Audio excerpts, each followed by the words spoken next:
రండి ఈరోజు మనం భారత వ్యవసాయ మార్కెటింగ్ అనే ఒక చాలా ముఖ్యమైన కాని కొంచెం క్లిష్టమైన విషయం గురించి మాట్లాడుకుందాం.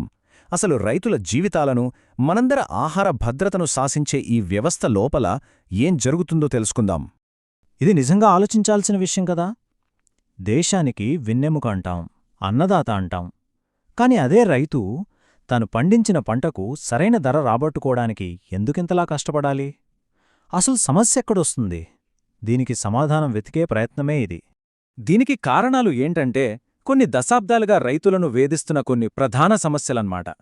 అకస్మాత్తుగా పడిపోయే ధరలు, చేతికొచ్చిన పంటను అత్యవసరానికి వచ్చినకాడికి అమ్ముకోవాల్సిన పరిస్థితి, మధ్యవర్తుల చేతుల్లో మోసపోవడం, ఇంకా విపరీతమైన మార్కెటింగ్ ఖర్చులు, ఇవన్నీ రైతుల కష్టాన్ని దెబ్బతీస్తున్నాయి. సరే, ఈ సమస్యలన్నిటినీ చూశాం కదా. మరి దీనికి ప్రభుత్వం ఏం చేసింది? వాళ్లు వేసిన మొదటి అడుగు ఏంటంటే భౌతిక మార్కెట్లను ఒక నియంత్రణ కిందకు తీసుకురావడం. రైతులను కాపాడటానికి ఇది చాలా కీలకమైన అడుగు. అదే ఏపీఎంసీ అంటే అగ్రికల్చరల్ ప్రొడ్యూస్ మార్కెట్ కమిటీ. పేరు కొంచెం పెద్దగా ఉన్నా దీని వెలకున్న ఆలోచన చాలా సింపుల్ ఇంకా పవర్ఫుల్. రైతులకు ఒక సురక్షితమైన, న్యాయమైన, ప్రభుత్వ నియంత్రణలో ఉండే ఒక మార్కెట్ను, అంటే ఒక మండిని ఏర్పాటు చేయడమే దీని ముఖ్య ఉద్దేశం. ఈ ఏపీఎంసీ సిస్టమ్ వెనుక రెండు పెద్ద రూల్సున్నాయన్నమాట. మొదటిది రైతులను మధ్యవర్తుల దోపిడీ నుండి కాపాడటం. రెండవది ఏ పంట అమ్మాలన్నా సరే దాన్ని బహిరంగ వేలంపాట ద్వారానే అమ్మాలి. దీనివల్ల పారదర్శకత పెరుగుతుంది. అయితే ఎంత మంచి ఉద్దేశంతో మొదలుపెట్టినా కాలం గడిచే కొద్దీ ఇందులో కూడా కొన్ని పెద్ద ప్రాబ్లమ్స్ వచ్చాయి.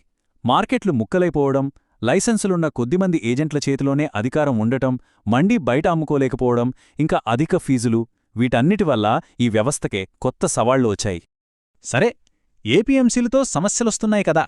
అందుకే ప్రభుత్వం మరో అడుగు ముందుకేసింది. ధరల సమస్యను నేరుగా పరిష్కరించే ప్రయత్నం చేసింది. అదే కనీస మద్దతు ధర, అంటే మనందరికీ తెలిసిన MSP. MSP minimum support price. దీన్ని ఒక రకంగా రైతులకిచ్చే ఫైనాన్షియల్ సేఫ్టీ నెట్ అనుకోవచ్చు.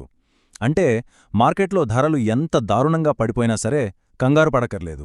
మేమున్నాం, ఈ కనీస ధరకు మేం కొంటాం అని ప్రభుత్వం రైతుకు భరోసా ఇస్తుందన్నమాట. ఇక్కడ ఒక నంబర్ చాలా ముఖ్యం, గుర్తుపెట్టుకోండి. అదే 23. ఎందుకంటే ప్రభుత్వం ప్రతి సంవత్సరం దాదాపు 23 ముఖ్యమైన పంటలకు ఈ కనీస మద్దతు ధరను ప్రకటిస్తుంది. ఈ 23 పంటలను మళ్లీ 3 రకాలుగా విభజించారన్నమాట. చూస్తే ఇందులో ఖరీఫ్ సీజన్ పంటలు 14 ఉన్నాయి, రబీ సీజన్ పంటలు 6, ఇంకా 2 వాణిజ్య పంటలు కూడా ఉన్నాయి. ఇలా వర్గీకరించడం వల్ల మనకు స్పష్టతొస్తుంది. సరే, ఎంఎస్పి ఉంది, ఏపీఎంసీ ఉంది, కాని ఇంకా సమస్యలున్నాయి.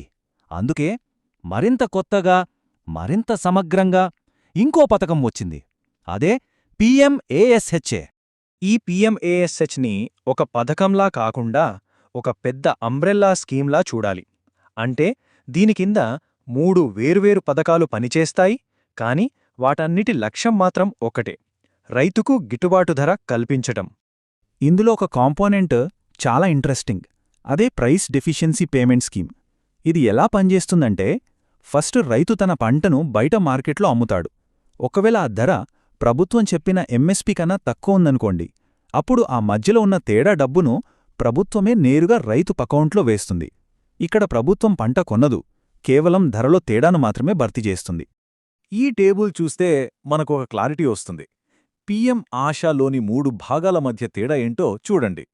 ప్రైస్ సపోర్ట్ స్కీమ్లో అయితే ప్రభుత్వ ఏజెన్సీలే డైరెక్ట్గా కొంటాయి. పీడీపీఎస్లో అయితే ప్రైవేట్ వాళ్లు కొంటారు, కానీ ధరలో తేడాను ప్రభుత్వం ఇస్తుంది.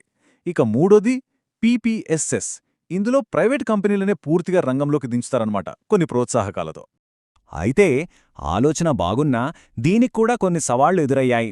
ఇది కేవలం పప్పుధాన్యాలు, నూనె గింజల లాంటి కొన్ని పంటలకే వర్తిస్తుంది. చాలా రాష్ట్రాల్లో అమలు సరిగ్గా లేదు, రైతులకు డబ్బులు ఆలస్యంగా వస్తున్నాయి, ఇంకా ప్రైవేట్ కంపెనీల నుండి కూడా పెద్దగా స్పందన రాలేదు. ఇప్పటిదాకా మనం చూసినవన్నీ భౌతిక మార్కెట్లు, ప్రభుత్వ పాలసీలు. కాని ఇప్పుడు టెక్నాలజీ యుగం కదా, అందుకే తర్వాతి అడుగు డిజిటల్ వైపు పడింది. అదే ఒకే దేశం, ఒకే మార్కెట్ అనే ఒక పెద్ద కల. ఈ కలను నిజం చేయడానికే ఈ నామ్ వచ్చింది, అంటే నేషనల్ అగ్రికల్చర్ మార్కెట్. సింపుల్గా చెప్పాలంటే దేశంలో ఉన్న వేల కొద్దీ ఏపీఎంసీ మండీలను ఒకే ఆన్లైన్ గొడుగు కిందకు తీసుకురావడం. దీనివల్ల మార్కెట్ల మధ్య ఉన్న అడ్డంకులు తొలగిపోతాయి. ఈనాం వల్ల కలిగే మేజర్ బెనిఫిట్స్ ఏంటంటే, ఇకపై రాష్ట్రం మొత్తానికి ఒకే ట్రేడింగ్ లైసెన్స్ సరిపోతుంది. వేలంపాట అంతా ఆన్లైన్లో అందరి కళ్ల ముందే జరుగుతుంది. మార్కెట్ ఫీజులు కూడా ఒకే దగ్గర కట్టొచ్చు. అన్నిటికంటే ముఖ్యంగా అమ్మిన పంట డబ్బులు నేరుగా రైతు బ్యాంక్ ఖాతాల్లోకి వచ్చేస్తాయి. చూశారు కదా, ఏపీఎంసీ నుంచి ఈనాం వరకు ప్రభుత్వం ఎన్నో ప్రయత్నాలు చేసింది. అయినా సరే ఇంకా కొన్ని పెద్ద సవాళ్లు మన ముందున్నాయి. మరి భవిష్యత్ మార్గం ఎలా ఉండబోతోంది? ఇప్పటికీ సమాధానం దొరకని కొన్ని ప్రశ్నలున్నాయి. ఉదాహరణకి, రైతులందరికీ డబ్బులు సమయానికి ఎలా చేర్చాలి? ప్రతి రాష్ట్రంలో, ప్రతి మూలలో పంటను కొనడానికి కావలసిన ఇన్ఫ్రాస్ట్రక్చర్ ఎలా క్రియేట్ చేయాలి? ఒకవైపు ఎంఎస్పీ గ్యారంటీ ఇస్తూనే మరోవైపు మార్కెట్ డైనమిక్స్ని ఎలా బ్యాలెన్స్ చేయాలి? ఇలాంటి ఎన్నో ప్రశ్నలు భవిష్యత్తును నిర్దేశిస్తాయి. చివరిగా మన ముందున్న పెద్ద ప్రశ్న ఇదే: కోట్లాది మంది రైతుల జీవితాలు, మనందరి ఆహార భద్రత దీనిపైనే ఆధారపడి ఉన్నాయి. ఒకవైపు స్వేచ్ఛా మార్కెట్ ఉండాలి, మరోవైపు రైతుకు భద్రత కూడా ఉండాలి. ఈ రెండింటి మధ్య సరైన బ్యాలెన్స్ను మన దేశం సాధించగలదా? ఇది నిజంగా ఆలోచించాల్సిన విషయం.